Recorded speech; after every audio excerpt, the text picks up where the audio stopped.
The last voice I heard was calling my name. They say that the human brain is hardwired to recognize its own name above all other sounds. A psychological phenomenon known as the cocktail party effect. You can be in a room full of crashing plates, loud music, and 100 competing conversations. But the moment someone whispers your name, Evan, at a volume barely above a breath, your subconscious snaps to attention. Like a predator catching a scent in the wind. It is a primal survival mechanism, an ancient tether to our identity that refuses to be ignored. But what the textbooks and the psychologists don't tell you is what happens when that tether is pulled by something that shouldn't exist. I used to be a man of logic, a man who lived by the clock and the tangible reality of a spreadsheet. I lived alone in a house that was arguably too large for a single soul, tucked away at the very end of a gravel road that the local maps seemed to have forgotten. I loved the silence. I craved the way the woods seemed to swallow the noise of the modern world. But 3 months ago, that silence was not just broken, it was violated. It wasn't a burglary, and it wasn't a trick of the mind brought on by exhaustion. It was my name, spoken with a familiarity so intimate it made the marrow in my bones turn to ice. Because that night, I heard a voice calling to me from the absolute darkness of my own hallway. And the terrifying truth wasn't just that someone was in my house. It was that the voice belonged to someone who had been buried 6 feet under for over half a decade. If you've ever felt that sudden, sickening realization that you aren't nearly as alone as you think you are, then listen closely. I am living in the permanent aftermath of a sound I can never unhear, and it all began with a whisper that should have been impossible. The night in question began with a heavy, oppressive stillness that felt thick enough to chew. It was one of those humid, midsummer evenings in the American Midwest where the air refuses to move, and even the cicadas seem to choke on the heat. I was sitting in my study, the only room in the sprawling house with a light left on, buried in a mountain of paperwork that felt increasingly like a tomb I was building for myself. The rest of the house was a cavern of shadows, a labyrinth of empty corridors and furniture draped in white dust sheets like silent, stationary ghosts.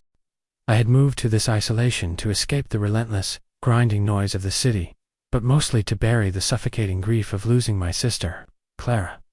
She was the only person who truly understood the architecture of my mind, and since she left, my name had become a hollow word. A sound rarely spoken and never missed. I was reaching for my coffee, my eyes blurring from the glare of the desk lamp, when the first sound cut through the silence. It wasn't a floorboard creaking or the wind rattling the glass. It was a soft, melodic lilt that seemed to vibrate through the very floorboards beneath my feet. It didn't come from outside, and it certainly didn't come from the television. It came from the top of the stairs, just my name.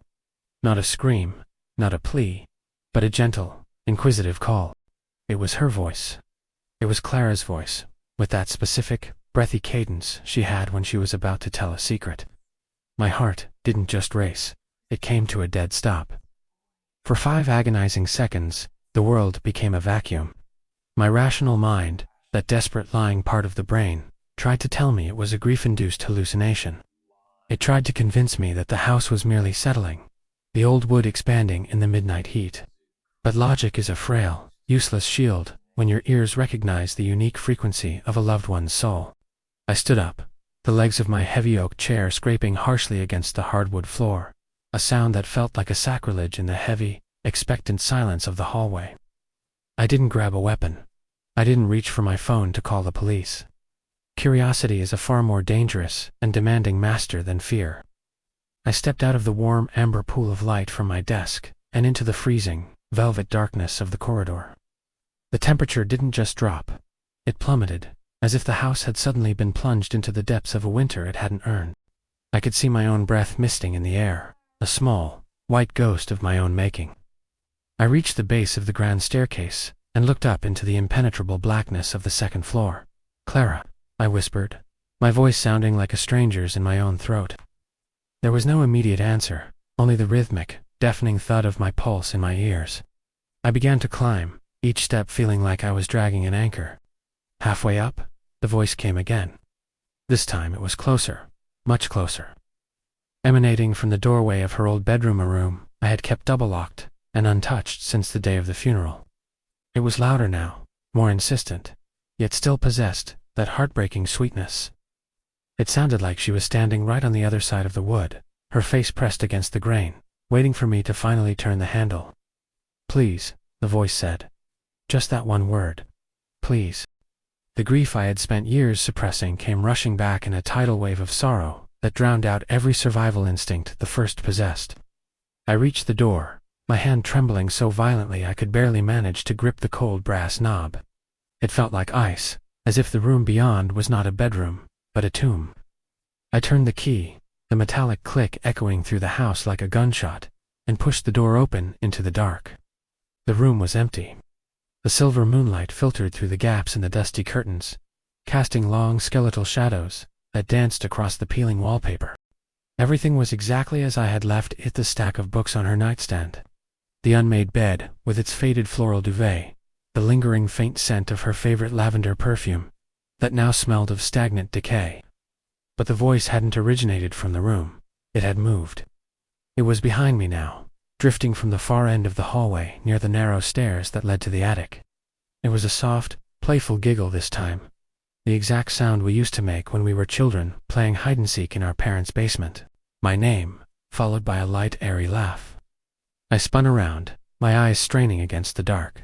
And for a fleeting, terrifying second, I saw a flicker of white fabric disappearing around the corner of the attic door. My mind was screaming at me to run, to jump through the nearest window, to get to the car and drive until the gas ran out. But my heart was a traitor, bound by a love that death hadn't been able to sever. I followed the sound. I followed the ghost of my sister up the narrow, groaning stairs into the attic, a place filled with the discarded, dust-covered remnants of a life I no longer recognized. The air up there was suffocating, thick with the smell of old paper, rotting wood, and something metallic, like blood on a cold blade. I stood in the center of the cramped space, surrounded by cardboard boxes and broken mirrors, and that's when the voice changed. It wasn't gentle anymore. It wasn't sweet. It became a distorted, guttural rasp that seemed to hum through my very bones, vibrating my teeth in their sockets. It wasn't calling my name from a distance anymore. It was whispering it directly into my left ear, so close I could feel the freezing, unnatural air of its breath against my skin. I spun around in a blind panic, swinging my arms at the emptiness, but there was no one there. Only an old, cracked full-length mirror leaning precariously against the far wall. In the jagged reflection, I saw myself pale, gaunt, and shaking with a terror that transcended the physical world. But behind my reflection, in the dark, warped corner of the mirror's version of the attic, I saw something else. A shape that was taller than any man, a shadow that moved with a jagged, clicking grace that defied the laws of biology. It didn't have a face, it was a void where features should be, but it had a voice. And it was using Clara's vocal cords to lure me deeper into the suffocating dark. It wasn't my sister. It was something ancient, something that had been listening to my grief for months. A scavenger of the soul that had learned the specific frequency of my loneliness. It began to speak again, but it wasn't just one voice now. It was a cacophony of 1,000 voices. My mother, my father, friends I hadn't seen in decades.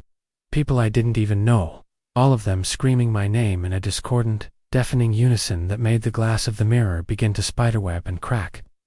I realized in that moment of absolute clarity that names aren't just labels, they are permissions. By answering, by following, by acknowledging the sound, I had given this entity a map to my center.